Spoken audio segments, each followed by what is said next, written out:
薛大小姐，现在认错还来得及。白三小姐，我所说句句属实，并无任何欺瞒。就算17王爷帮着白玄，那又怎么样？他还有梁玉涵店铺掌柜的，甚至连白玄手底下50个武卫都收买了。传17弟。陛下，17王爷就在大殿外。说话间，一抹纤长的身影从殿外进来，正是17王爷齐耀。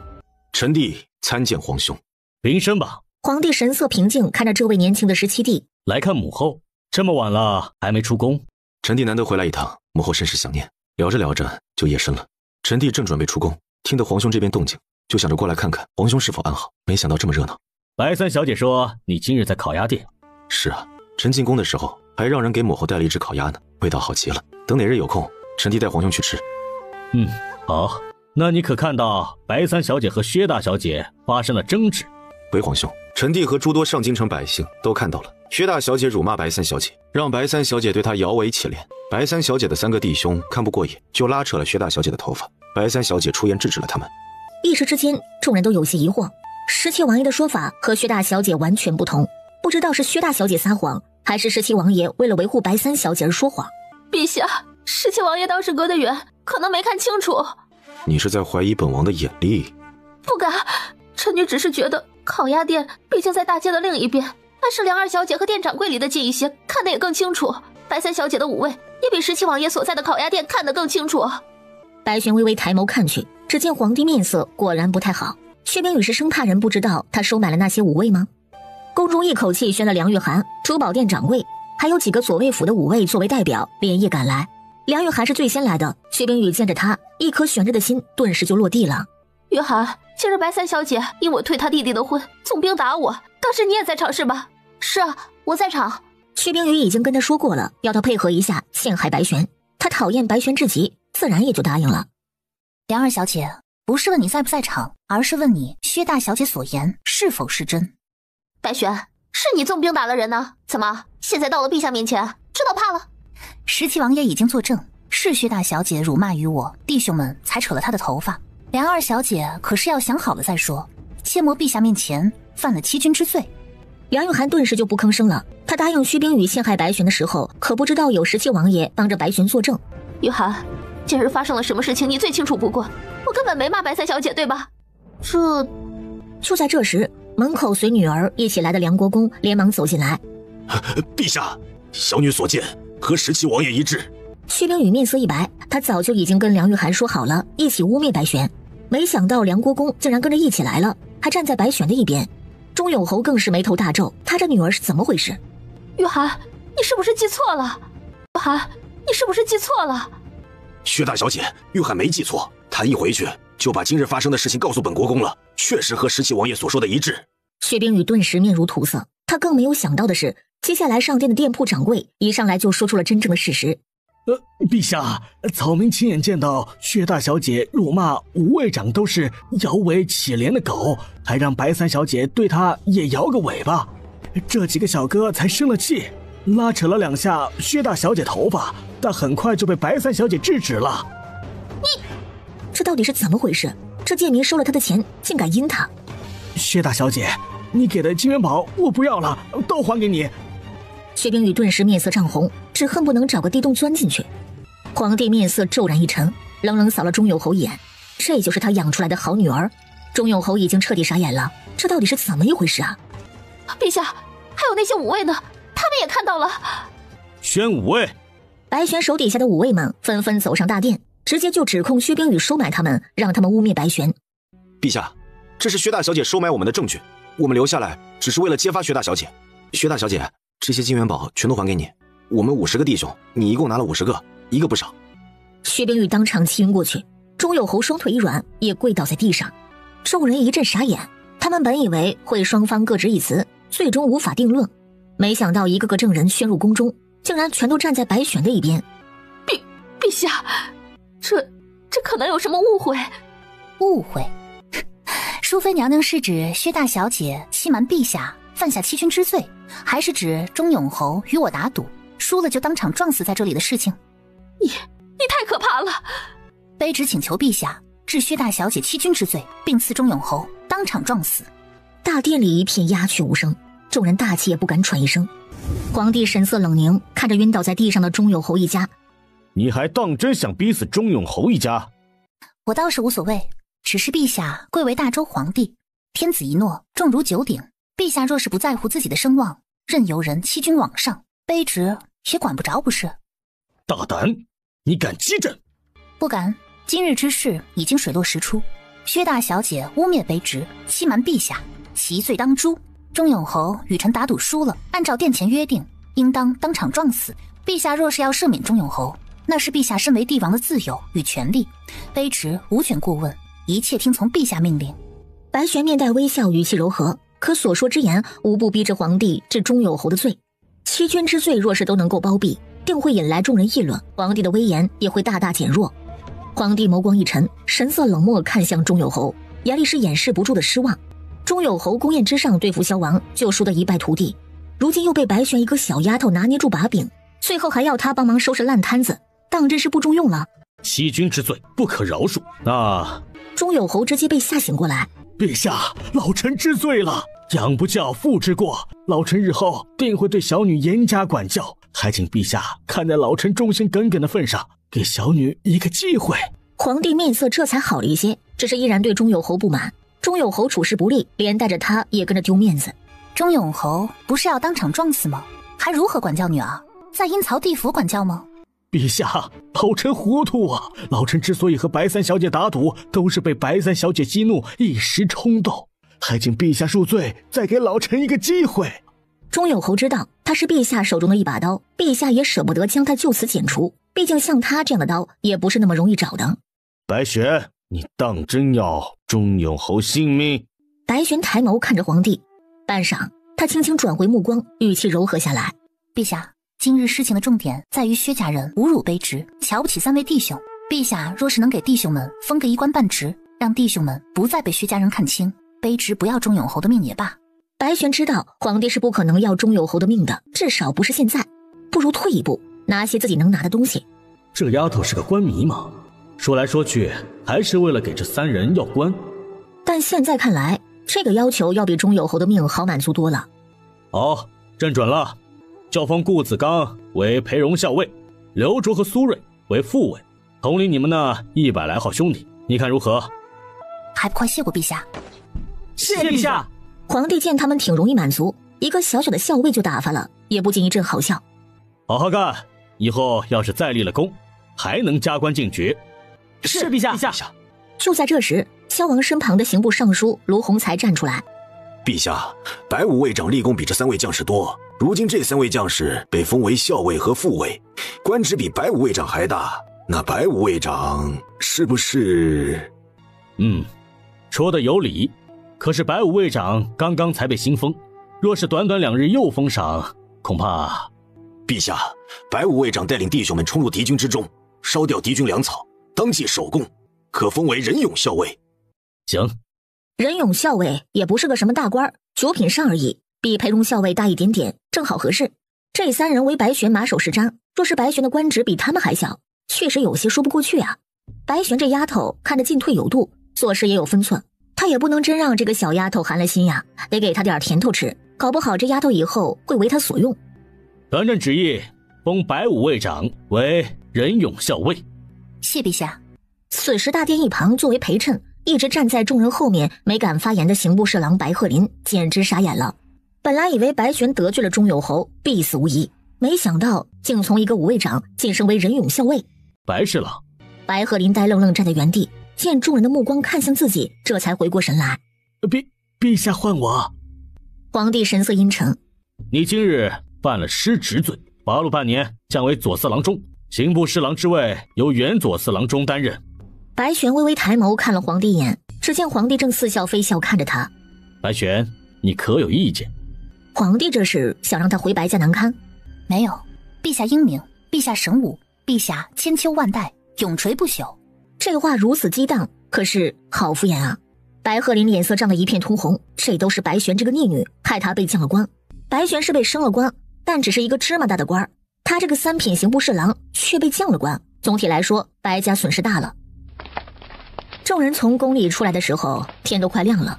宫门口，钟有侯的2条腿还是软的，但仍然忍不住呛白玄2句。跟我斗，白三小姐还是太嫩了点。他女儿欺君那又怎么样？最后只是回家被他教导，相当于什么处罚也没有。钟永侯，下次可要小心一点了，别让我逮着你什么把柄，不然……白玄，你这贱人，你还敢威胁我们！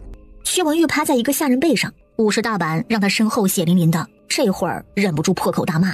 白玄无耻成爪，上去就掐住薛文玉的脖子。你干什么？你想杀了我儿吗？再敢骂一句，我扭断你的脖子！薛文玉脸色迅速涨红，眼看着就要喘不过气来。钟有侯急得快哭了。白玄等到薛文玉面色一片乌紫，这才放开他。跳梁小丑罢了，捏死你犹如捏死一只蚂蚁。薛文玉大口大口喘着粗气，一句话也说不出来。白玄这个女人给他等着，他弄不死白玄，有的是人能弄死他。回头他就去请天下第一杀手祖师月沙门的人来对付白玄。白玄慢条斯理地从袖中拿出一条手帕，擦了擦手，看到萧王站在一旁，正要朝萧王走过去。石岐王爷笑意盈盈走了过来。玄儿，你怎么知道我当时在烤鸭店？我看到你了呀，今日多谢石岐王爷帮我作证。举手之劳，我只是把所见的情况说出来而已。萧王这会儿走过来，目光淡淡落到两人身上。我找萧王有事，改日再聊。好啊。齐耀朝萧王拱手一礼，这才乘马车离开。萧王盯着17王爷马车离去的影子，心里莫名的不是滋味。你和17王爷挺熟啊？还行，聊得来。所以他现在喜欢齐耀这样的？萧王正想着齐耀到底哪里能吸引他，只听白玄开口：今日之事多谢王爷暗中帮我。本王什么也没做。刑部尚书今日仗义直言，都是王爷的缘故吧？今日刑部尚书卢洪才敢和钟有侯当面叫板，都是因为这个男人在背后支持。也多谢王爷帮我搞定店铺掌柜以及我手底下的那些武卫。薛冰雨信誓旦旦请求皇帝选这些人进宫作证，就说明他是成功收买了他们的，他们却又改了口。白玄能想到的就是这个男人做了什么。萧王没说什么，忽然清晨起风了。王爷身上有寒疾，折腾了一夜了，快回家去吧。你是在关心本王？老医仙已经答应医治你了，只是眼下还缺少一味药，等我找到了那味药，就可以治疗你的寒疾了。你不必为我如此，皇陵守卫森严，没有陛下命令，任何人不得靠近。你要去皇陵，困难重重。白玄不由得一愣，这男人已经知道了。那就跟皇帝老儿一起进去，等他去皇陵祭拜先祖的时候。或者不要那味药也行，本王想要你。什么？没什么。白玄只当作没有听到。走了，王爷赶紧回去吧。白侍郎被降了官，你回白府恐怕……无妨，我大伯也就那些本事了，无非向祖母告状罢了。萧王见他心中有数，也就不再多说什么，站在原地看他背影消失在拐角处，这才离去。白玄一口气赶回白府，白老夫人因为刑部出事一夜没睡，这会儿被老大一阵闹腾，不禁有些心烦意乱。直到见着白玄安然无恙的回来，老夫人一颗心才稍微的安下来。逆女，你还有脸回来？白鹤林抓起桌上一个茶杯，就朝着白玄脑门上扔去。白玄伸手一把将茶杯握住，沿着原路砸向白鹤林。白鹤林惊得从椅子上跳起来。娘，今日白府有他没我，有我没他。玄儿，这是怎么一回事？白老夫人虽然相信孙女儿，但看着老大被降了官，心中多少还是有些不安的。祖母，大伯不听孙女儿之言，私访薛文玉，导致被陛下抓到了错处，降了官。如今大伯回来，又以区区小事叨扰祖母，实在是毫无担当，还请祖母加法伺候。你害我被陛下降了官，还有母亲对我加法伺候。没错，就是让祖母狠狠地打你一顿，将你打清醒，否则这白家迟早毁在你手里。逆女，我看白家会毁在你手上。娘，今日你若是不把这小妖女赶出白家，那这官儿子就不当了，儿子这就去写辞呈，辞了这官。白老夫人面色微微一沉，却是没说什么。那这可真是我们白家之福，免得日后犯了罪牵连白家才好。如此没有眼力劲儿的官，恐怕也就只有你了。你妖女，妖女啊！分明是你得罪了钟永侯，连累于我，却说我没有眼力劲儿。得罪钟永侯又怎么样？我得罪了钟永侯，依然可以升官，你能吗？白玄轻飘飘一句话，堵得白鹤林哑口无言。我是没有这个本事，可我也不会让自己的亲大伯被降官。难道你还不明白自己被降官的原因吗？你被降官是因为你不经审问，包庇薛文玉。陛下不也包庇钟永侯府？放肆！这话也是你能说的？放肆！这话也是你能说的？白老夫人一阵失望，这老大确实不是做官的料。大伯，祖母都已经听明白了，你还不明白吗？有些事情陛下能做，但是你不能做。白鹤林皱着眉头，陛下包庇钟有侯，他也包庇钟有侯，那不是代表他和陛下想法是一样的吗？这怎么会有错？白玄见他还是不解，不由得说道：以钟永侯的身份要去刑部大牢救人，是不是应该找你的顶头上司卢尚书，让他放人？是啊。所以你明白钟永侯为什么去找你了吗？就是因为卢尚书根本就没有答应放人，钟永侯才会去找到你的头上。他以为只要找上了你，你这边答应放人，我便会因着怕连累你而妥协。可惜他想错了。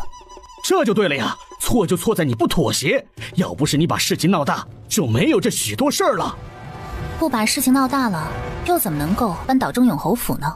你还想要扳倒钟永侯府？看来你还真是一点也不明白如今的形势啊。钟永侯宫宴之上针对萧王，也就是我的未婚夫，我们白家和萧王府是一条战线的，所以钟永侯府在我们的对立面。你名声都烂成那样了，萧王居然还要娶你，也不知道你给萧王灌了什么迷魂药。他甚至觉得这萧王是不是眼瞎呀？娶白玄还不如娶他女儿白雷呢。你说呢？萧王都选择相信我，你却跑去相信钟永侯，莫非你觉得自己比萧王还要聪明？白鹤林倒是没有想过这个问题，但是白玄要想扳倒钟永侯府，简直就是螳臂当车，不自量力。母亲，孩儿以为我们还是应当和钟永侯交好。白老夫人险些没被他气出心脏病来。那薛大公子近日已经挨了50大板，薛大小姐当殿欺君，钟永侯颜面尽失，你觉得我们还能和他们交好吗？白鹤林不禁皱起了眉。白玄觉得自己说这么多都白说了，也不禁失去耐性。大伯混到如今这个地步，只能说是你咎由自取。我咎由自取？这不是都怪你？还在怪我？我和祖母早就已经提醒过你了，让你不要管薛文玉的事情。就算你不会看形势，不知道应该怎么做，看看你的顶头上司卢洪才，人家都知道抱紧萧王这条大腿，你却不知道。你还觉得只有我一个人想要对付钟永侯府吗？萧王大殿之上根本就没说话，我也没觉得他想对付钟永侯。非得萧王自己开口他才能理解吗？白玄感觉自己真的是在和夏虫语冰。那我劝大伯还是赶紧辞了这官，免得日后犯了罪连累白家。哼，好大的口气啊！你一个小小的9品武将，竟然也好意思来教训你大伯这个3品刑部侍郎，真是好大的脸呢！李方慧正在关禁闭，从下人处得了消息以后就坐不住了。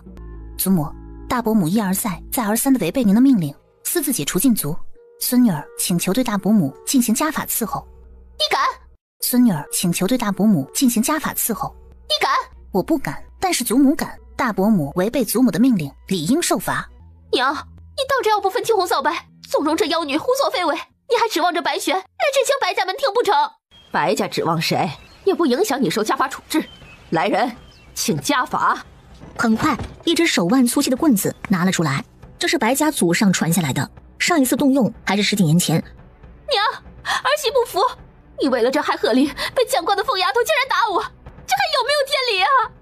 我不是为着玄儿打你，是为着你不听话。既然你不愿意被关禁闭，那就家法伺候。李方慧屡次不听他命令，今日借着这个机会，正好给李方慧立立规矩。娘，你真的要打儿媳？来人，把大夫人按倒。下人们已经见识过白玄的手段，加上这是老夫人的命令，也就不再犹豫。李方慧满眼愤恨盯着白玄，这祖孙俩联手欺负他，他要他们不得好死。祖母，我知道，我现在说我能振兴白家的门庭，无疑是一句空话。不过大伯由刑部侍郎被降为了左司郎中，左司郎中在我朝是4品官，而我弟弟白明身为扬武将军亦是4品，所以祖母振兴白家门庭的人绝对不只是大伯。白老夫人不由微怔，是啊，她差点忘了，她的孙儿白明已经长大。祖母放心，弟弟很快还能晋升。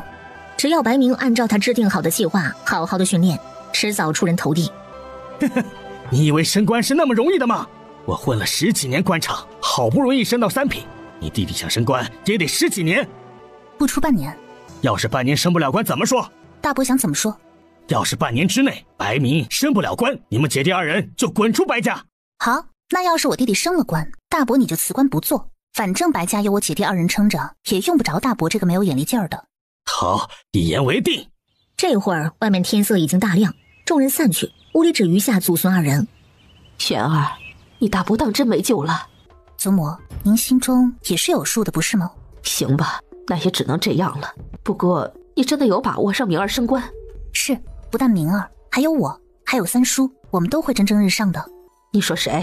那个逆子？祖母，三叔在外飘荡了这么多年，也应该回来了。白玄知道祖母一直惦念着这个小儿子，如果三叔能够回来，祖母一定会很高兴。他怕是这辈子都不会回来了。为了那个女人，他连这个家，连自己的亲娘都不要了。三叔会回来的，如果他得知什么？得知祖母病重的消息。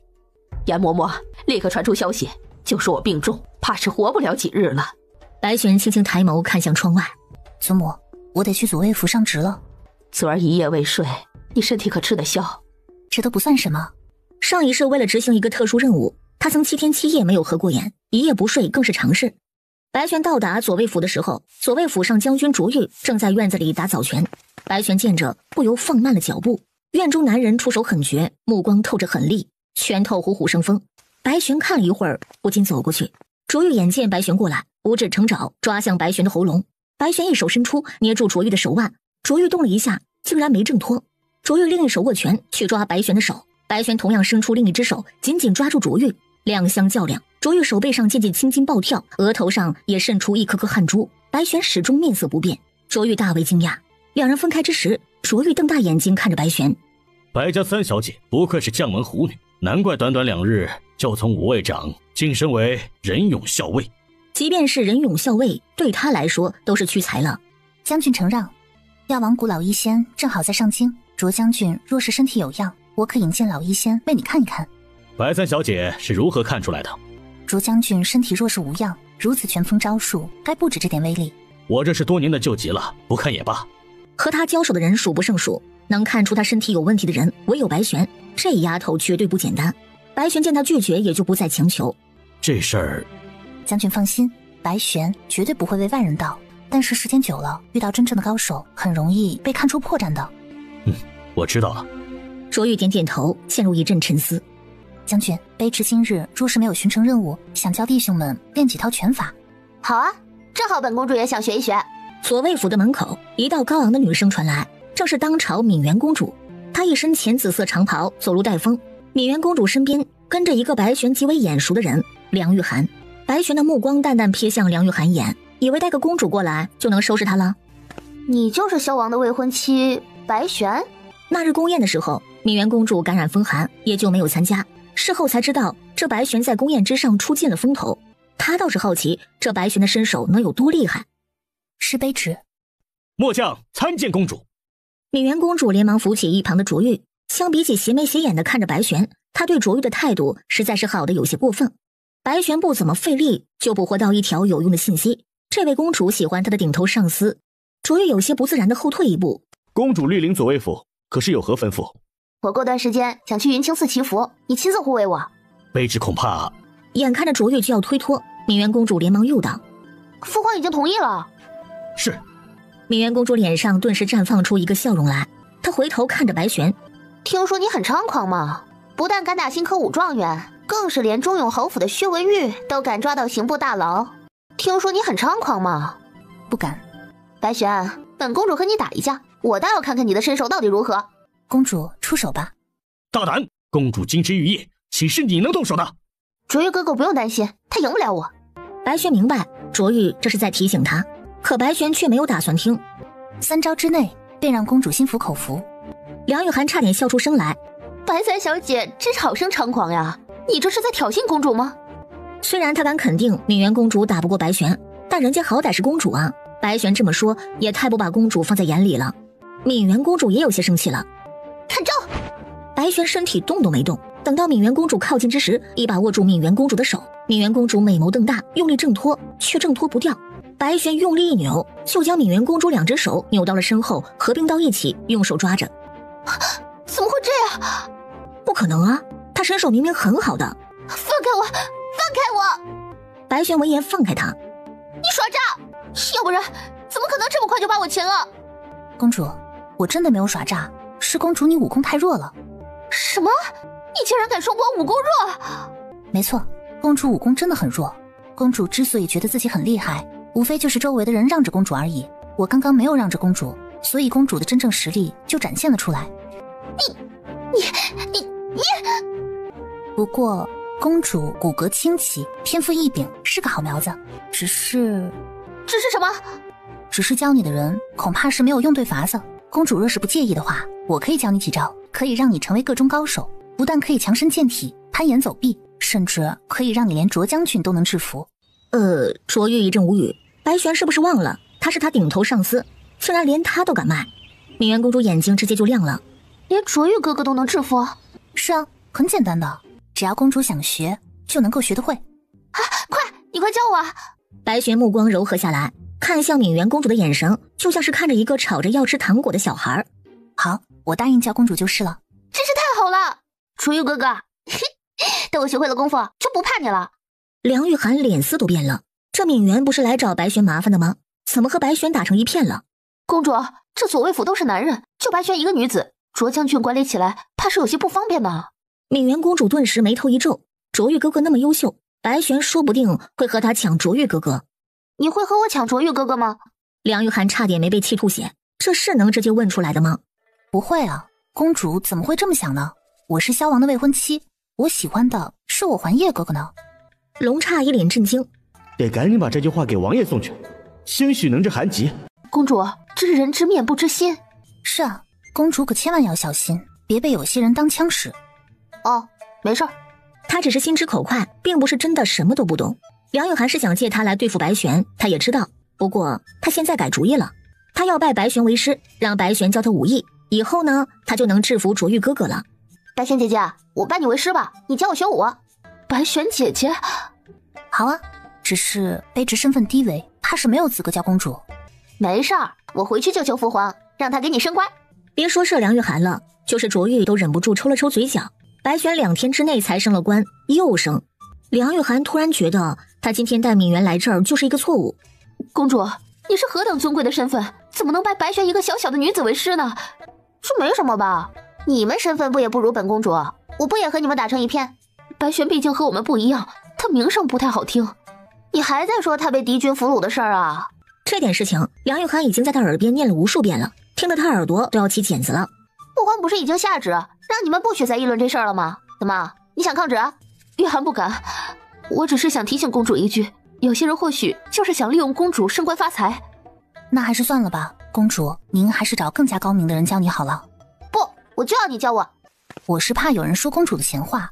梁二小姐啊，以后不许在本公主面前搬弄是非。白玄姐姐就算是真的想升官，也有这个本事。梁玉涵有点想砸开敏媛的脑袋，看看里面到底装的是什么。堂堂一国公主，学什么武啊？不过花拳绣腿而已。公主，白玄再厉害，能有卓将军厉害吗？你让白玄教你，还不如让卓将军教你。梁二小姐啊，承认别人优秀就这么难吗？花拳绣腿能打得过新科武状元吗？花拳绣腿能2招擒拿本公主吗？这梁玉涵到底有没有脑子？卓玉哥哥身为男子，父皇能同意卓玉哥哥教他才怪呢。梁玉涵被堵得哑口无言，白玄这个贱人也太会抓住机会往上爬了。那就这样说定了，你等本公主回去，找父皇给你升官。好的，那卑职等着公主的消息。老皇帝不是降了他大伯的官吗？故意为难他吗？他也让他最宠爱的女儿为难他。敏媛公主一回宫，就迫不及待地跑去见皇帝了。敏儿，怎么今日如此高兴啊？父皇，女儿今日遇到一个很厉害的高手，想请他教我学武。哦，什么人能入得了我们敏儿的眼？皇帝满眼怜爱地看着女儿，他子女众多，但一个一个就跟模子里面刻出来的一样，唯有这个女儿难得的真性情，他也就对她多了几分喜爱。父皇，这人你也认识，就是新封的仁勇校尉白玄。父皇，这人你也认识，就是新封的仁勇校尉白玄。白玄，你今日见到他了？是啊，白玄真的好生厉害，女儿今日跟他比武，父皇您猜怎么着？他2招就把女儿给拿下了，真是让人佩服的五体投地。傻丫头，人家把你拿下了，你还挺开心？是我要跟人家比武的，愿赌服输嘛。敏儿，你和别人不一样，你是公主，不必事事亲力亲为。我知道，父皇。可是追卓玉哥哥这种事情，他只能亲力亲为啊，当然他是不会说出来的。父皇，我想拜白玄为师，您不会反对吧？皇帝双眸子沉了沉，白玄这丫头可不简单呀，这答应吧，着了那丫头的道；不答应吧，敏儿定会不开心的。敏儿，你贵为公主，不能随便拜师。你若是拜师，那你的师傅可就是和父皇同一辈分的了。你觉得这样合适吗？父皇这是不同意。不是父皇不同意，而是不合适。父皇，马上就是我的生辰了，女儿今年什么也不要，就想要拜白玄为师。其他什么事都行，唯独这件事不行。敏媛公主听了父亲拒绝的话，也不多说什么。知道了，儿臣告退。皇帝看着女儿离去的落寞背影，眸色越来越深，终究是不忍。好，父皇答应你。真的吗，父皇？真的，父皇什么时候骗过你？敏媛公主冲过去就抱着皇帝脖子，嘿嘿笑起来。父皇，您真是太好了，女儿爱死您了。但是父皇有个条件。什么条件啊，父皇？如果1月之内他不能让你有明显的进步，那就说明他不行，便不能继续再让他教你。那如果儿臣进步很大呢？儿臣是不是就可以拜他为师了？你就那么想拜他为师？父皇，白玄真的很厉害，她是儿臣见过最厉害的女子了。儿臣很想从她那里学到真东西。皇帝沉默一阵，缓缓开口：如果白玄能让你1月之内进步很大，父皇可以封她为公主师，位统4品大员。好啊，那就这么说定了。但是如果你没有很大的进步，白玄不但不能再教你，父皇还会降他的官，让他重新做回武卫长。哦，父皇，怎样才算是进步很大呀？这要是没有一个说法，那到时候还不是父皇说什么就是什么？这样对白玄来说未免太不公平了。这样1月之后，你若是能接下你大皇兄20招，就算你赢。啊？敏媛公主面露难色。大皇兄文武双全，是他所有皇兄之中功夫最为厉害的一个，连禁军统领穆卫都不是他对手，要他在1月之内接下大皇兄20招，太难了。你要是没这个信心，现在就做吧。有，我当然有这个信心了。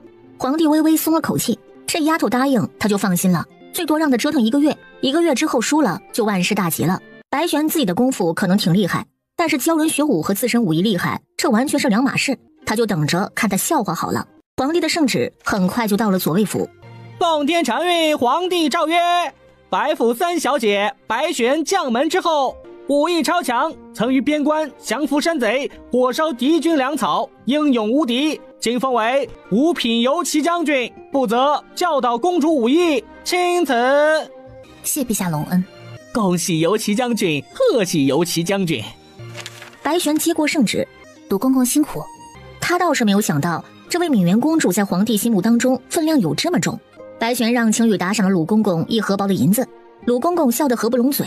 白3小姐，陛下要公主1月之内接下大皇子20招，老奴是想提醒3小姐一句，大皇子的身手比宫中禁军穆统领还要高上几分。多谢鲁公公提醒。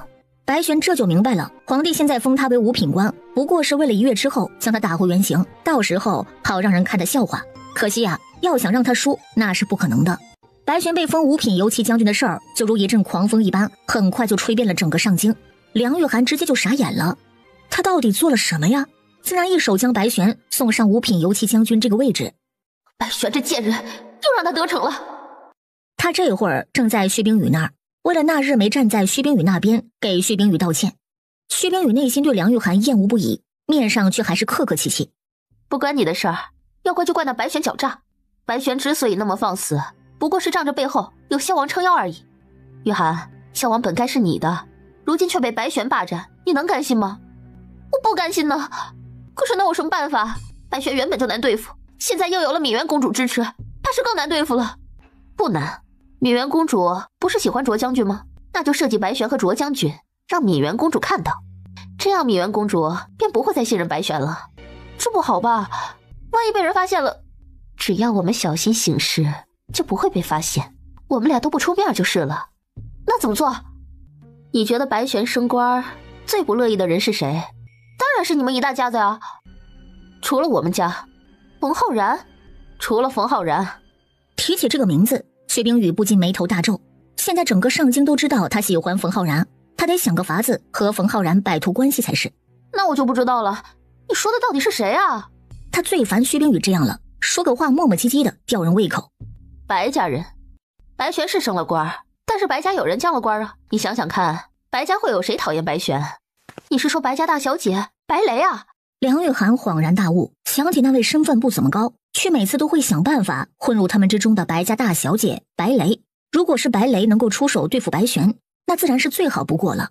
此时二房院子里，玄儿，如今整个上京都在关注着咱们白家，关注着你，你可要当心。所谓树大招风，他真担心这丫头风头太盛，会招来眼热的人。祖母放心，孙女儿定会光耀白家门楣。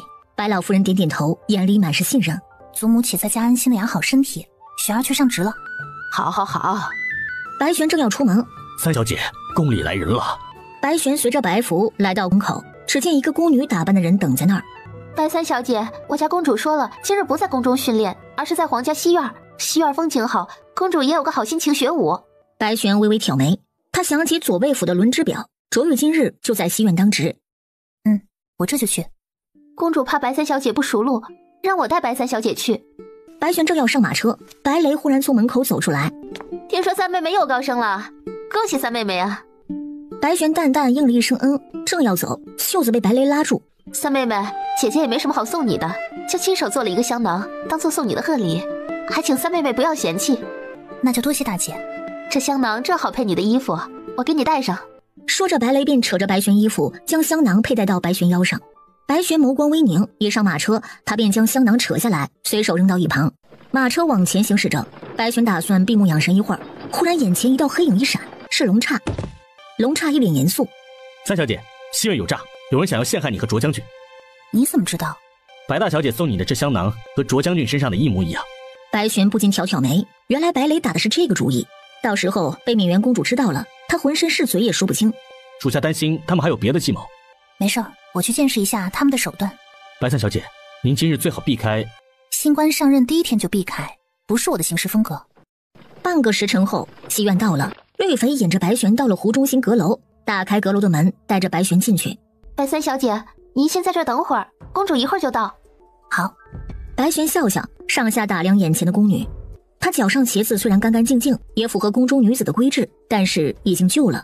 按理说，她伺候公主阅历不少，却连身新衣服新鞋子都舍不得做，只能说明她的钱都用在了别处，而且花销还不小。姑娘最近手头紧，缺钱？绿肥愣了一下。我吗？我不缺钱的，我是公主身边的人，怎么可能会缺钱？说话间，白玄手上一晃，2根金条，不成敬意。下一瞬，白玄走到宫女面前。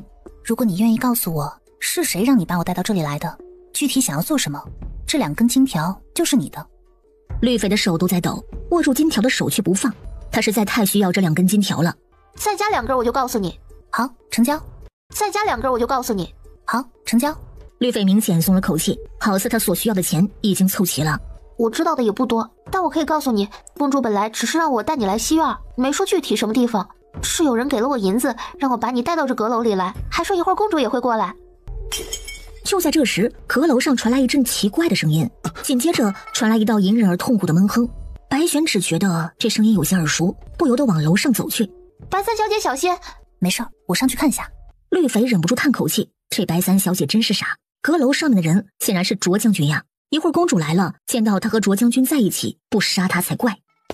就在这时，阁楼下传来一阵匆忙的脚步声。公主，有人看见卓将军和白玄都来了这座阁楼，也不知道2个人在这里做什么。他们2人一起？是啊，刚刚一个丫头是这么回的，说是卓将军一早就先去了阁楼，随后白三小姐又上了阁楼，2个人在上面待了已经有一段时间了。他们在阁楼上待很长时间了，可能是有什么公事要谈吧。能有什么公事需要谈这么久呀？白三小姐现在最主要的任务就是教公主学舞，要谈也是应该和公主谈嘛。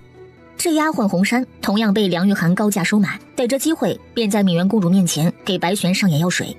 好了，上去看看就知道是什么情况了。现在什么情况都不知道，就胡乱怀疑人，未免太没有依据了。他本来想在宫中学舞的，但梁玉涵说这里环境清静，而且卓玉哥哥今天在这里当值，他除了练舞之外，还可以偷偷的见一见卓玉哥哥。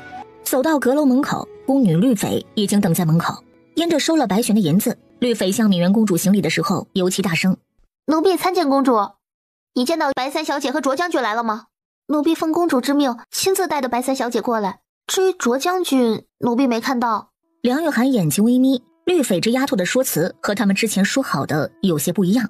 不过这并不影响他们很快就会见到白玄和卓玉将军在一起的场景，到时候两人衣衫不整，就是有10张嘴也说不清。就在这时，阁楼上传来一阵压抑的闷哼。公主，咱们快些上去看看吧。梁二小姐唇边勾起一抹冷笑。白玄今日收了白磊手中的香囊，一路闻到上面气味便会中毒。他身上的毒原本没事，但是到了这阁楼上，闻到阁楼上燃着的熏香，便会化作催情散。而卓玉早就被中有侯府薛大公子从江湖上请来的人绑了起来。这会儿阁楼上动静不小，定是白玄见了衣衫不整的卓玉将军扑了上去。公主，我们还是快些上去看看吧。梁玉涵说着，迫不及待上了2楼。青天白日的，你们在做什么？你们怎么来了？敏媛公主脑子轰的一声，你们怎么能这样？卓玉哥哥，我这么喜欢你，你怎么能和白玄在一起厮混？你怎么能这么对我？公主，你怕是有什么误会？误会？我也希望是个误会。啊，萧王。公主，你怕是有什么误会？误会？我也希望是个误会。啊，萧王。梁玉涵顿时就傻眼了。怎么会是表哥？明明应该是卓玉啊！啊，原来是萧王啊！哎，这么多血，萧王你受伤了？敏媛公主目光四顾，没有看到卓玉，不禁一阵失落。那些个下人真的是眼瞎，人都没有看清楚，就急吼吼地跑来找她。公主，这西院出现了刺客，还请速速离开。那你们呢？你们不走？我马上给萧王包扎好伤口，我们就准备离开。白玄刚包扎到一半，这群人就进来了。他要继续包扎，萧王这男人却不让，死死按住自己衣服，生怕被人给看了去。卓玉哥哥呢？你们没看到他吗？就在这时，末将参见公主。卓玉哥哥，你脸色怎么这么白？刚刚对付刺客来着，不过末将已经没事了。卓玉说着，抬起眸光看了萧王一眼，眼里满含感激。若不是萧王及时出现救了他，他现在恐怕正衣衫凌乱地被绑在椅子上。卓玉哥哥，你是不是身体不舒服啊？是有些。卓玉一大早就被人下了药，浑身也没有什么力气。那你快回去休息吧，今日这里不用你当差了，我送你回去。是。白玄姐姐，今日我就先不学武了。好的，公主，不着急。父皇让我1月之内须得接下大皇兄20招，我担心。公主不必担心，别说是20招了，就是30招也能接得下。敏媛眼睛一亮，她果然没有看错人，她相信白玄姐姐一定能行。公主，我表哥受了伤，我留下来照顾他，行吧？随便你。敏媛公主和卓玉一走，阁楼上便安静下来。梁玉涵眼泪刷刷掉落下来，心疼不已看着萧王。表哥，这是怎么回事啊？你怎么会在这儿？怎么会受了这么严重的伤？梁二小姐可真是猫哭耗子假慈悲啊！这不是你们一手策划的吗？你和那位薛大小姐。不是我怎么会伤害表哥？他们设计的分明是卓玉，不是表哥呀。表哥，你知道的，我那么喜欢你，我绝不会。够了，我从未喜欢过你，以后不要再说这些没用的话。表哥，你就这么讨厌我？能不讨厌你吗？梁二小姐，你表哥之所以会受伤，都是因为你。不是我，真的不是我。你是不是要说，你们原本想要陷害的人是卓玉和我？我以你们的脑回路对付我还差得远。薛边宇是不是告诉你，这样公主就能对付我了？公主对付了我，你以后就能嫁进萧王府，做萧王妃了。梁玉涵，这种鬼话你都相信，未免也太愚蠢了些。你以为薛边宇只恨我吗？薛边宇恨的人还有你，你别忘了，是你在大殿之上当着陛下的面背叛了他。你别忘了，是你在大殿之上当着陛下的面背叛了他。不是我，是我父亲。你父亲的债他会算在谁头上？还不是你。梁玉涵哭得更厉害了。表哥，我错了，我没想伤害你的。那些人是什么？是薛文玉请来的杀手，是想设计对付白玄的。可是最后受伤的是你表哥。梁玉涵快崩溃了，要是早知道这样，他绝不会和薛冰雨合作。我也不知道为什么会这样，我不知道。你知不知道的不重要，重要的是那些人又来了。白玄听到动静，抽出匕首往窗外看了一眼。大红色，慕容月杀，薛文玉请的杀手是他。四周一股迎面而来的杀气，整座阁楼都被人包围了。一道红衣鲜亮的影子从窗户飘进来。哟，白三小姐的未婚夫，萧王殿下受伤了。我是受了伤，但我手下的人没受伤。是吗？正好，我募集了江湖上最有名的10大高手，今日就向萧王讨教讨教。哦，随时奉陪。慕容月莎冷笑一声，朝着外面拍了拍巴掌。第一位，天下第一用毒大师胡大师。话落，一人从窗户跳入，稳稳地落到慕容月莎的身旁。门主，4周萧王的手下已经全部被我毒翻了。干得漂亮！萧王的手下是没受伤，不过却被毒倒了。慕容月莎打量着两人，只见二人气定神闲，面不改色，这份定力倒是让人佩服。胡大师在屋子里面走来走去，就跟做法一般，到处挥舞着袖子。我是薛大公子的好朋友，你们不要伤害我。薛大公子好朋友？慕容月莎揉了揉太阳穴，似乎在想有没有这回事儿。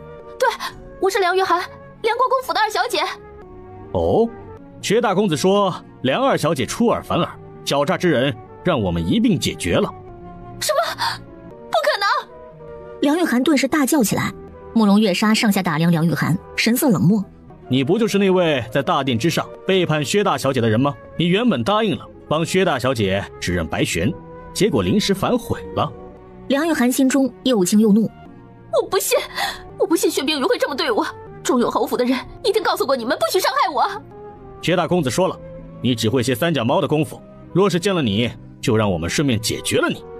就在这时，胡大师做法完毕，向慕容月莎道：门主，此3人方才已经中了我的毒，除了我手上的解药，便只有药王谷的解毒丹能解，不到半刻钟，他们便会浑身戾气尽失。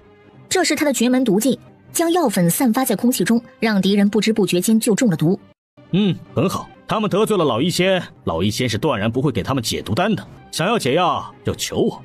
不想。那你想做什么？想宰了你。话落，他漫不经心从袖子里拿出一个白色瓷瓶。巧了，我正好有药王谷的解毒丹。白玄从中倒出2粒，一粒自己吃下，一粒喂给萧王。梁玉涵一把将萧王那颗抢过去，塞进嘴里。白玄冷哼一声，再次倒出1颗给萧王服下。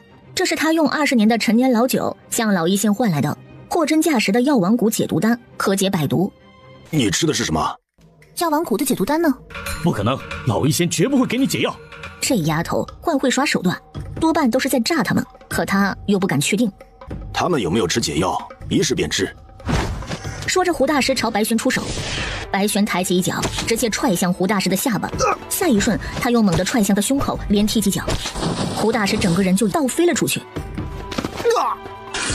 他浑身抽搐起来，半晌脖子一歪，死在了地上。慕容月莎看着窗外地上横躺的胡大师，满目震惊。这女人的功夫当真了得。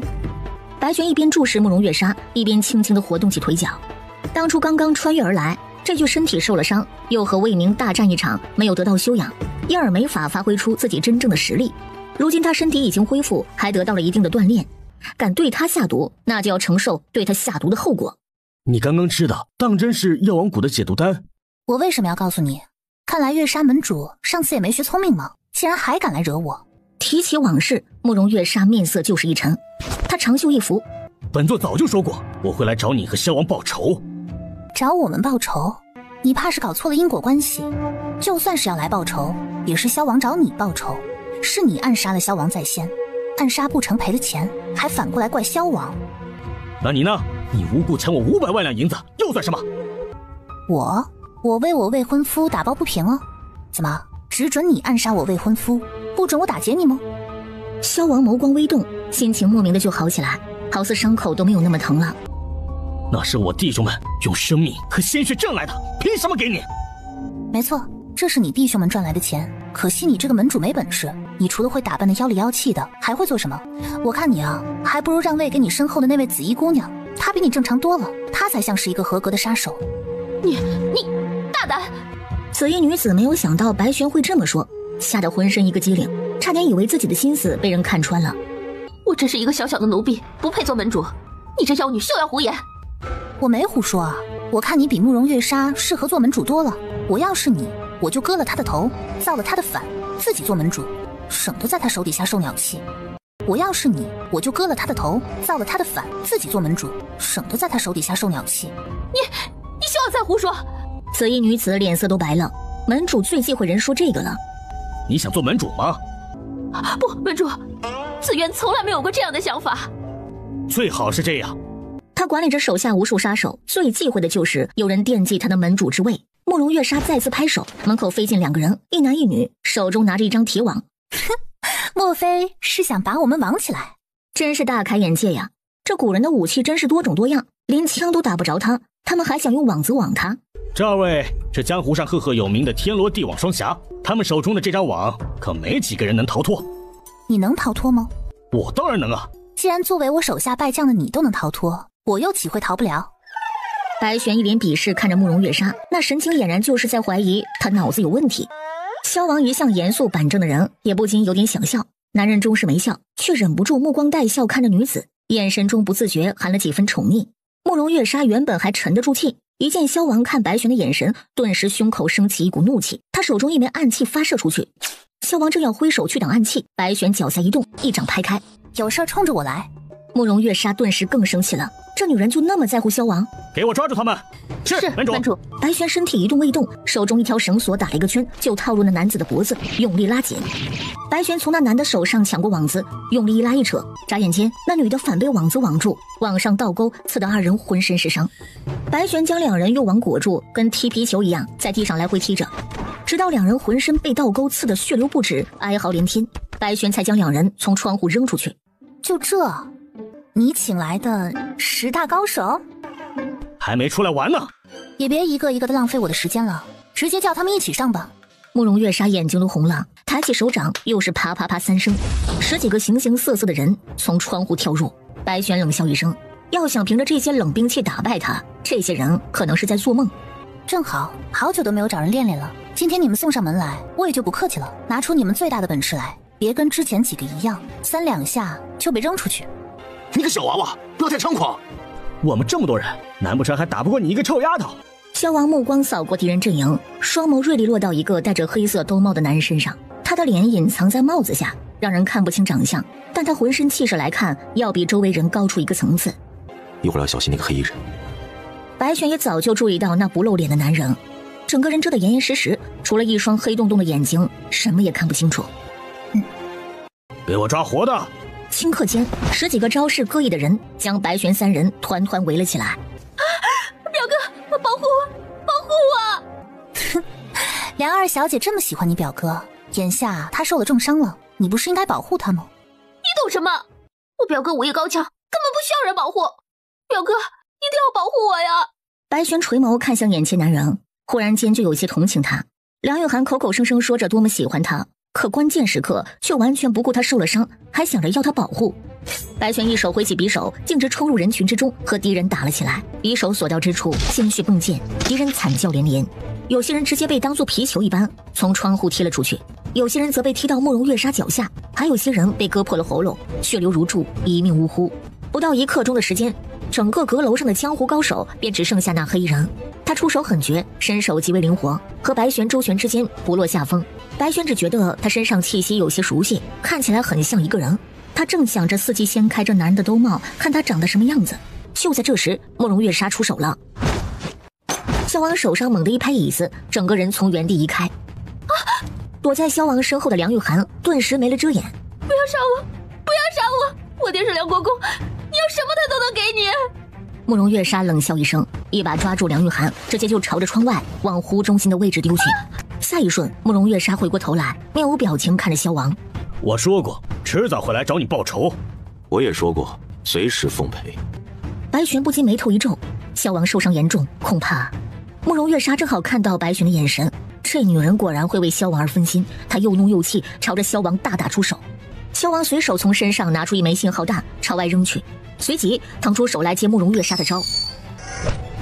慕容月莎连续几个杀招被挡，只听得四周马蹄阵阵，不由得面色一变。少故弄玄虚，你的人都已经被胡大师毒死了。你该不会以为我堂堂大周萧王会只带几个暗卫坐在这儿等你来抓吧？萧王府的兵权虽然已经被皇帝大大削弱，但是拥有2000府兵是高祖帝定下来的规矩。你早就知道我今日会来？没错，从你踏入上京的那一刻，就已经在我眼皮子底下了。不可能！慕容月莎不相信，他悄无声息来到上京，然后才聚集了月莎门在上京的弟兄们。萧王不可能知道。我倒是对你没那么感兴趣，不过是派人盯着薛文玉而已。你既然知道我会来，为何不避着，反而受了伤？我不受伤，怎么能引出你？慕容月莎留在上京始终是个危害，还是不动声色将他除了为好。萧王心机果然深重，那这么说，我只有擒了你，才能离开这儿了。5年前你就是本王的手下败将，5年后更没有抓本王的可能。5年前你没受伤。慕容月莎说着，狠命朝萧王杀去。他就不信这男人受了伤还打得过他。白玄正和黑衣人交手，看到这边萧王和慕容月莎打起来，不由轻喝一声：“龙刹，保护你家主子。”龙刹从屋顶跳下来加入战斗，他早就想出手了，奈何2个主子都没有叫他，他作为暗卫不能擅自行动。不用管我，保护白三小姐。你能行？他是不是忘记自己受伤了？萧王点点头。慕容月莎不是我对手。白玄见萧王还能招架，也就不再管他，想着和龙刹速战速决，解决眼前的黑衣人，再去帮萧王。龙刹一出手，黑衣人明显迟钝许多，黑衣人的目光落在龙刹脖子上的一块胎记上，他黑眸幽深，眉头不由自主拧起来。白玄和龙刹一左一右合力袭击黑衣人，黑衣人一人难敌2人，脚下不稳，后退几步。白玄进攻之间，趁着黑衣人和龙刹交手之时没有防备，一把揭下男人头上的兜帽，霎时男人整张脸露出来。白玄不禁一阵惊讶，竟然和龙刹长得一模一样，只是这张脸没有龙刹年轻，多了些许风霜。白玄心下一惊，再去看男人之时，只见龙刹盯着眼前男人定住了。你是谁？黑衣人浑身一震，眼睛还死死盯着龙刹脖子上的胎记，确实没有吭声。趁着这个间隙，白玄手中绳索赫然出手，套住黑人的脖子。黑人伸手抓住绳索，正要扯开，龙刹手中长剑横在他喉咙上。白玄用绳子将黑人绑了一个结结实实。龙刹冲过去，掀开黑人的衣领，只见他锁骨处赫然纹着一只黑色蜘蛛。是你？谁啊？我父亲。这个男人从小抛弃他和母亲，他唯一所知道的就是这男人肩头有只蜘蛛纹身。他和母亲相依为命，母亲为情所困，痛苦一生，最后甚至发了疯，失去理智，毁了他的脸。他从前不明白到底是什么原因，现在才知道，原来是因为他这张脸像极了他父亲。母亲发疯失踪以后，他就成了无父无母的孤儿。后来机缘巧合之下遇到了萧老王爷，最终成为萧王府的亲卫。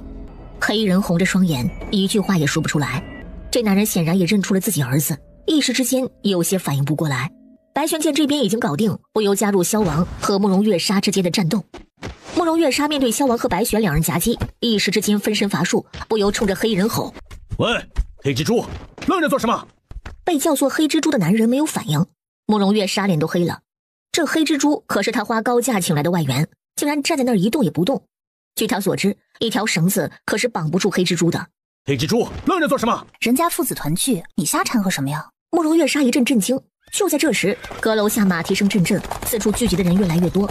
他终于相信父皇夜是早有准备。一道脚步声上得楼来。王爷，整个西院都已经被围起来了。说着，卓玉便挥剑朝着慕容月莎砍来。这慕容月莎竟然伙同薛文玉给的下毒，也太卑鄙了！他一定要抓住慕容月莎，让他指认薛文玉。阁楼上再次打杀起来。就在这时，黑蜘蛛突然动了，他不知何时解开了绳子，五指掐住了龙刹的脖子。住手，不然我掐死他！你下得去手？他可是你的亲生儿子。下得去？我连我妻子都下得去手，更何况是一个从未谋面的儿子。白玄确实没有想到黑衣人会对龙刹下手，但想拿龙刹威胁他们，哼，未免太幼稚了。好啊，掐死他吧，他不过就是萧王府无数属下中的一个罢了。我倒是要看看你会不会掐死他。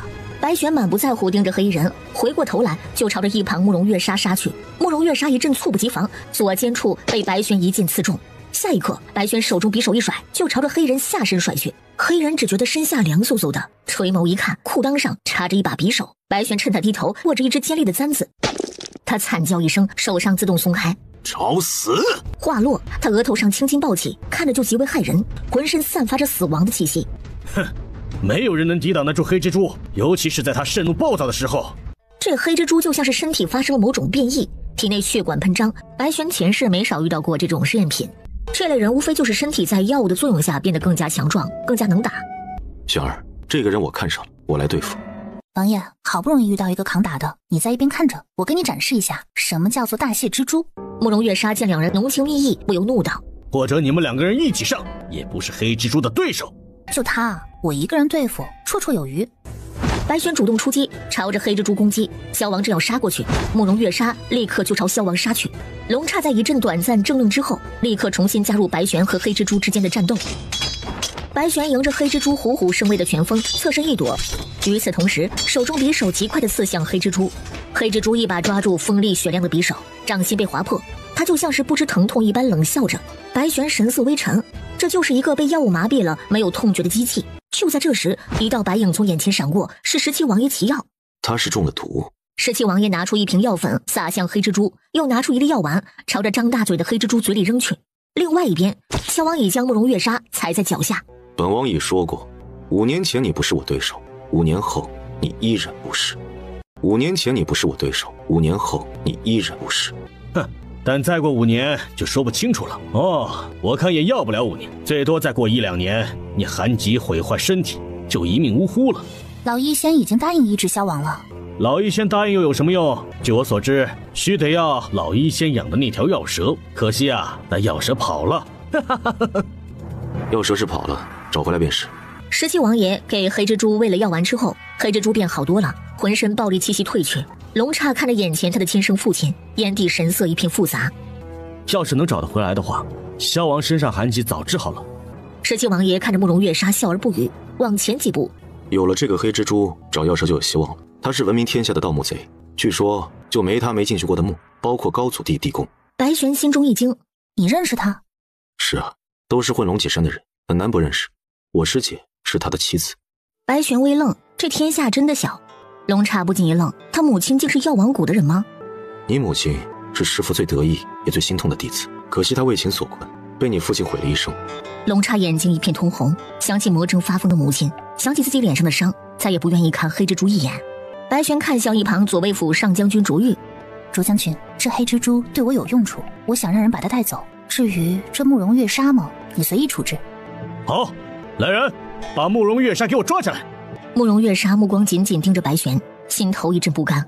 他以为这次找来这么多帮手，还有黑蜘蛛，一定能够抓住白玄和萧王，没想到自己反而落到他们的手上。众人纷纷散去，萧王再也支撑不住，脚步往后一退，一口鲜血吐出来。白玄忙对17王爷道：“你给萧王看看。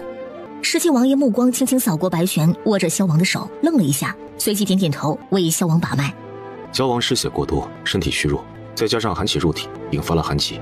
齐耀说这话的时候拧着眉头，看向萧王的眼神满是惊愕。这男人竟然只有1年时间了。我可是真帮萧王控制体内寒气，但萧王受了伤，身体气血不足，还得好生休养调息，尤其不能太过操劳，否则神仙也难救。17王爷说的话你听到了没有？你寒疾未好，又受了重伤，不可再操劳了。好。17王爷施完针，额头上已满是冷汗。若是下次寒疾再复发，有可能施针也不管用了。寒气已深入肺腑，伤及内里，需得尽快医治才是。我会想个法子，尽快进入皇陵找药蛇。萧王最多还能坚持1年，年节过后，按照惯例，陛下会去皇陵祭拜先祖，说不定是个机会。的确是个机会。17王爷给萧王诊断完后，看着缩在地上盯着龙刹背影发愣的黑蜘蛛，不禁轻叹一声，帮他手腕和脚上上了药。白玄抬眸看去，龙刹背对父亲，不愿多看他一眼。龙刹，送你家王爷回去。我送你回去。萧王点点头。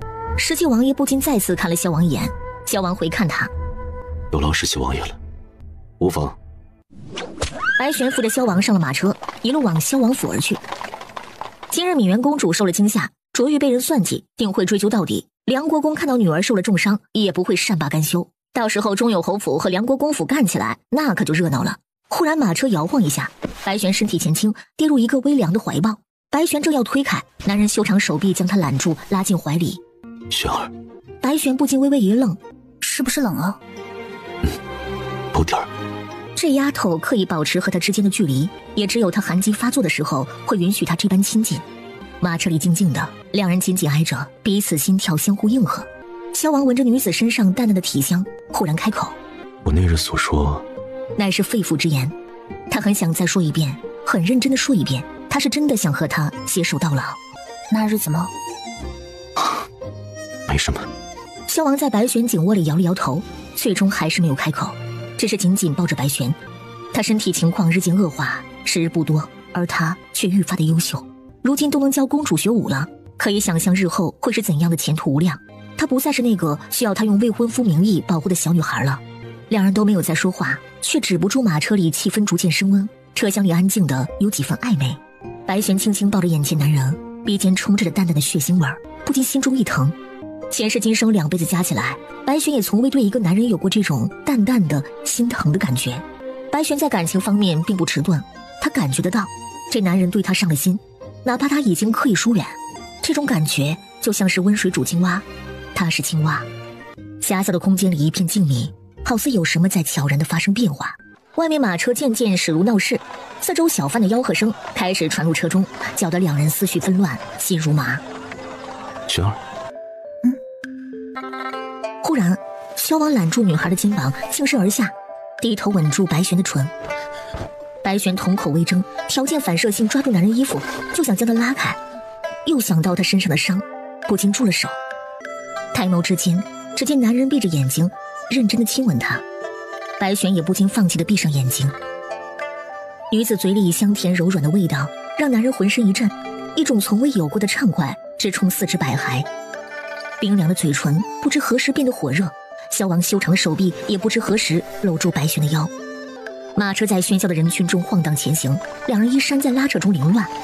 男人厚重的呼吸和女孩浅浅的轻吟交织在一起，组成一曲动人心魄的歌。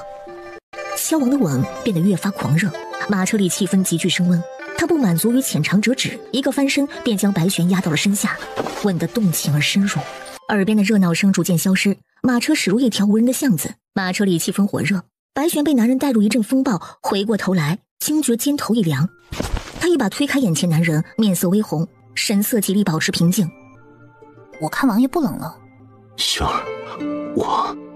萧王睁开双眼，理智渐渐回笼。他强大的自制力在这丫头面前竟是如此的不堪一击。白璇低下头整理衣服，萧王有些尴尬，想要帮忙又不敢靠近。白璇瞪了男人一眼，跳下马车。萧王掀开马车帘，目光追随而去，巷子里很快就没了女孩的身影。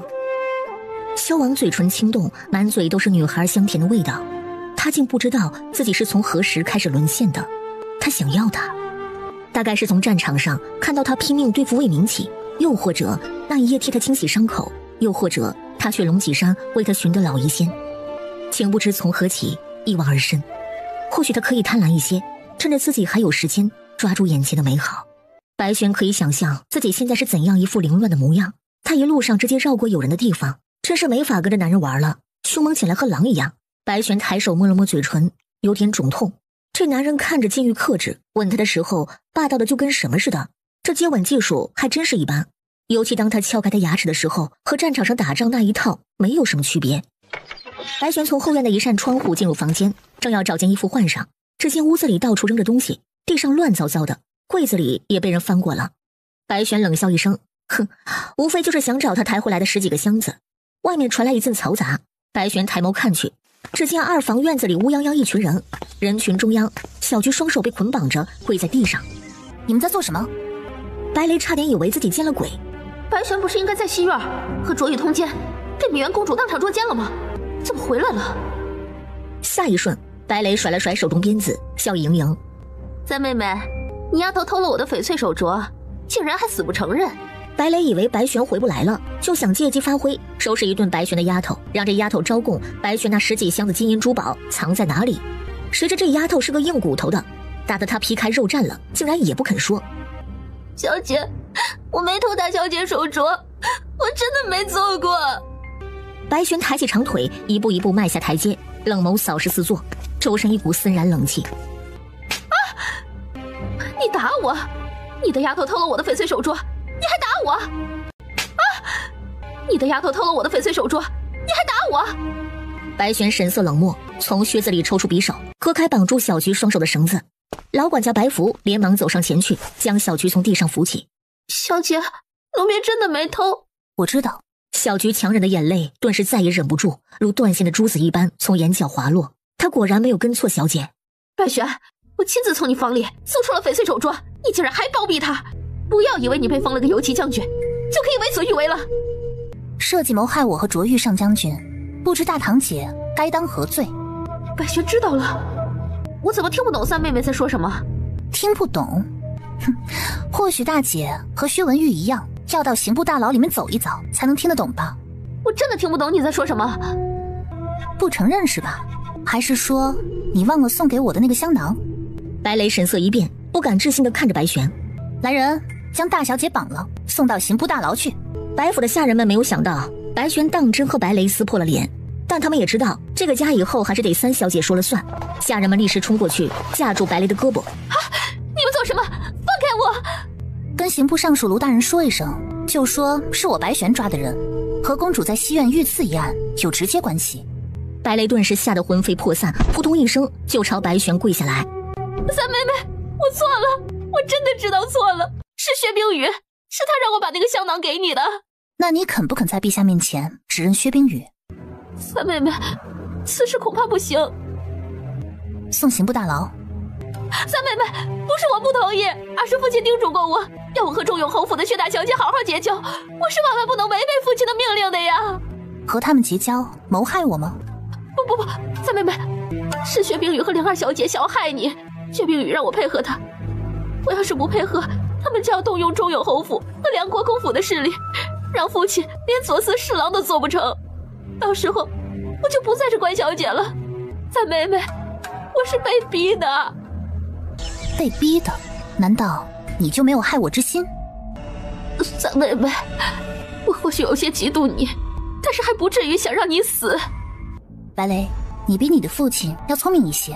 同样作为白家人，我给你们父女俩一个忠告，以后最好是跟着我的脚步走。白家人齐心协力，白家门庭自然会兴。要不然终有一日你们大房惹下了大祸，我不会救你们。白雷愣愣看着白玄，只觉得他这个堂妹真的变了。三妹妹，大姐以前眼皮子浅，做了不少错事，我现在知道错了，以后定然跟着三妹妹的步伐走，绝不会再做错事。你确定以后听我的？确定。那你的翡翠手镯可当真是被小菊偷走的？不是小菊偷的，是我不小心掉在了你屋里，一时心情不痛快，才会拿小菊出气。白府的下人们倒抽一口凉气，这大小姐看着一副善良温柔的样子，哼，没想到也会用这种下作手段对付一个丫头。好了，我明白了，既然你承认是自己冤枉了小菊，还出手鞭打了她，我倒也不怪你。我就知道三妹妹会原谅我的。只要你打了她多少鞭子，我让人原封不动地打回去就行了。三妹妹。白玄理也没有理白雷，眸光淡淡看向一旁下人。大小姐打了小菊多少鞭？回三小姐，一共是35鞭。那就打大小姐35鞭，一鞭也不能少。不，你不能这样，白玄，你不能这样！白雷大吼着，身体却被人按住。没过一会儿，白雷身上便满是鞭痕，鲜血淋漓。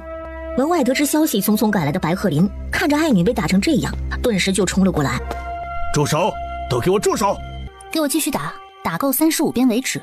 白鹤林怒容满面，一个箭步飞奔过去，一把夺过下人手中鞭子。去把老夫人请过来。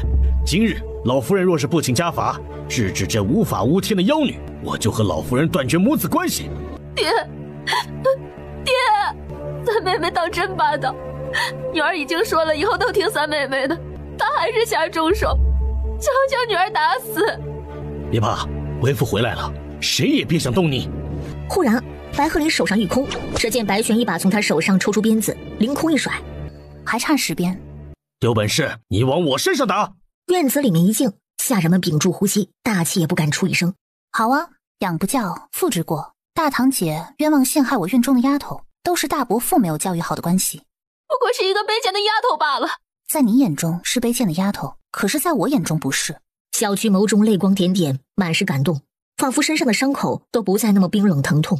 贱丫头就是贱丫头，有什么分别啊？白玄冷笑一声，手中鞭子毫不留情朝着白雷打去。白雷尖叫一声，往父亲身后一躲，鞭子便落到白鹤林的身上。好啊，你个目无尊长的逆女，竟敢打我这个大伯！哼，我不敢，这是大伯自愿带女儿受过。好个伶牙俐齿的臭丫头，你如此野蛮霸道，连长辈也敢打。若是你父亲还在世，不知道对你会有多失望。大伯若是比得上我父亲的一根脚趾头，也不至于被降官了。你把大伯扶好。下人们不敢动，这白家大爷毕竟是白家当家人啊，他们敢动大小姐，却不敢动大爷。而且眼下这种情况，老夫人究竟是支持大爷，还是支持三小姐，还犹未可知啊。不听我命令之人，一律赶出白府。下人们顿时就行动起来，结为一致的拉住了白鹤林。还有8下。白雷放声痛哭起来。白玄冷笑一声，他打小局的时候很开心嘛，现在打到自己身上就知道痛了。白玄就跟没有看到白雷大哭一般，继续打完剩下的7鞭子。白鹤林目眦欲裂，逆女，我跟你没完！院门口，严嬷嬷扶着白老夫人走进院子，老管家白福连忙让人搬了椅子过来，请老夫人坐下。听你身边的人说，你要和我断绝母子关系。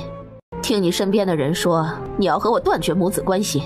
母亲，白玄这妖女实在欺人太甚，她仗着自己被封了官，有些功夫，就在家中横行霸道，大打出手。儿子和您的大孙女都被她给打了。白鹤林长袍一掀，朝着白老夫人跪下来，语气咄咄逼人。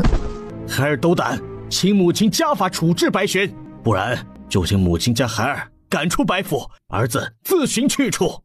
谁都看得出来，大爷这是威逼老夫人用家法惩治3小姐。白家今后是大房还是2房做主，就看今日了。有话起来说，母亲相信玄儿打人自有打人的理由。